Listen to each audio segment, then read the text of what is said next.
Assalamualaikum warahmatullahi wabarakatuh. Saya Putri Andiani. Di sini ingin menjelaskan klasifikasi persetujuan permohonan pinjaman pada koperasi simpan pinjam menggunakan algoritma logistik regression. Apa sih hubungan logistik regression dengan koperasi?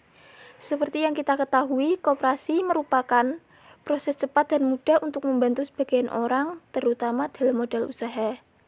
Algoritma yang saya gunakan yaitu logistik regression, merupakan suatu cara pemodelan masalah keterhubungan antar suatu independen atau fitur input terhadap dependen atau hasil output. Hasil analisis di sini yaitu mencari atau menghitung peluang dari persetujuan permohonan kredit nasabah dengan mengevaluasi layak atau tidaknya pemohon untuk menerima kredit. Logistik regression biner. Apa sih logistik regression biner? Ini merupakan metode analisis yang digunakan untuk menjelaskan keterkaitan antara variabel respon atau Y yang bersifat biner dengan variabel prediktor atau X yang berupa variabel bebas atau data berskala interval atau kategorik. Variabel Y terdiri dari dua jenis, yaitu 1 dan 0. 1 di sini adalah iya dan 0 adalah tidak. Penelitian. Contoh yang saya ambil yaitu apa yang menjadi pengaruh disetujui atau tidaknya pengajuan pinjaman oleh nasabah. Dengan ketentuan 1 adalah iya dan 0 adalah tidak untuk setiap observasi tunggal. Variabel Y mengikuti distribusi Bernoulli atau suatu percobaan yang menghasilkan dua buah kemungkinan. Pada setiap observasi, fungsi probabilitas yang digunakan adalah sebagai berikut, seperti rumus yang sudah saya cantumkan di atas. Nah, jika Y sama dengan 1, maka fungsi dari Y tersebut adalah P. Dan apabila Y sama dengan 0, maka fungsi dari Y adalah 1 dikurangi P kali 15. Rumus-rumusnya. Rumus yang pertama adalah fungsi regresi logistik. Fungsi Z sama dengan E pangkat Z dibagi 1 ditambah E pangkat Z. Yang kedua ada rumus dari model regresi. Nah, yang ketiga ada jenis regresi yang menghubungkan variabel dependen berupa 1 dan 0 dengan salah satu atau beberapa variabel dependen lainnya. Selanjutnya ada beberapa metode dari penelitian yang sudah saya lakukan. Yang pertama adalah mengumpulkan data. Pengumpulan data di sini merupakan hasil dari data yang sebelumnya tidak terkomputerisasi. Nah, sekarang sudah dalam bentuk yang terkomputerisasi. Yang kedua ada analisa data. Data analisis merupakan hasil dari penyaringan data dengan syarat dan ketentuan yang telah ditetapkan oleh koperasi tersebut. Yang ketiga ada metode dari implementasi algoritma. Algoritma ini menentukan pola hasil dari klasifikasi. Terlepas itu dari diterima atau tidaknya permohonan pinjaman nasabah tersebut. Nah, metode yang keempat ada hasil penelitian. Hasil penelitian ini akan membantu nantinya untuk menunjang pengambilan keputusan atas diterimanya atau ditolaknya pengajuan pinjaman. Selanjutnya kita masuk ke pembahasan. Di sini ada pengumpulan data. Data yang dikumpulkan adalah hasil pengajuan pinjaman yang diajukan oleh masyarakat sekitar, baik anggota maupun tidak dari anggota koperasi ini.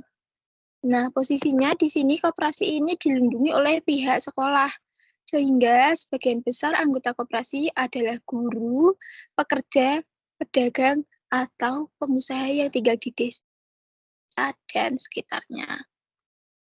Di bawah ini adalah contoh dari data-data yang sudah saya masukkan ke dalam tabelnya. Selanjutnya adalah persyaratan. Persyaratan ini adalah hal-hal yang sangat mempengaruhi diterima atau tidaknya pengajuan pinjaman nasabah kepada lembaga koperasi. Untuk step pertama adalah status anggota. Jika status anggota menyatakan iya, yang berarti merupakan anggota koperasi, ia memiliki peluang lebih besar untuk mendapatkan pinjaman dari koperasi. Step yang kedua ada jaminan. Misalkan jika ia bukan anggota dari koperasi tersebut dan ia tidak memiliki jaminan, maka dapat dipertimbangkan kembali untuk mengajukan pinjaman. Tetapi jika ia bukan anggota dan ia tidak memiliki jaminan, mungkin perlu mempertimbangkan kembali untuk mengajukan pinjaman-pinjaman ini. Nah, persyaratan yang ketiga ada tanggungan lainnya. Tanggungan yang dimaksud di sini adalah pinjaman bank dan hutang lainnya, yang nantinya akan dipertimbangkan terlebih dahulu setelah menerima aplikasi pinjaman. Selanjutnya ada data. Nah, ini adalah data-data yang saya kumpulkan yang nantinya akan menjadi contoh untuk penelitian kita kali ini.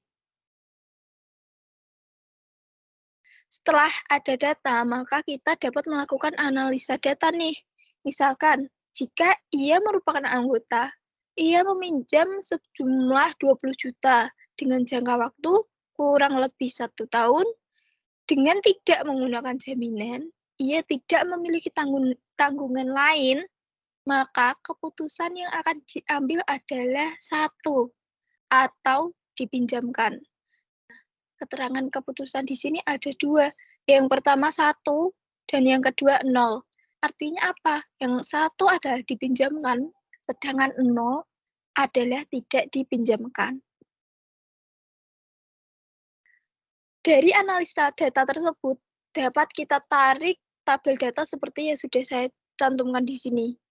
Ini adalah hasil dari keputusan-keputusan yang telah kita buat tadi. Nah, data tersebut dapat diambil dari implementasi algoritma sebagai di bawah ini. Pengimplementasian data yang sudah ada metode algoritma logistic regression, selanjutnya menggunakan bahasa pemrograman Python.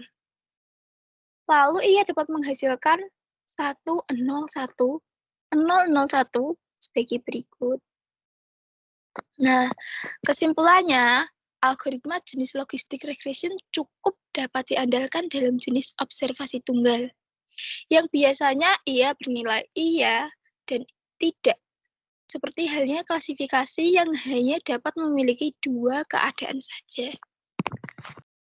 Cukup sekian, mohon maaf apabila ada salah kata. Saya akhiri. Wassalamualaikum warahmatullahi wabarakatuh.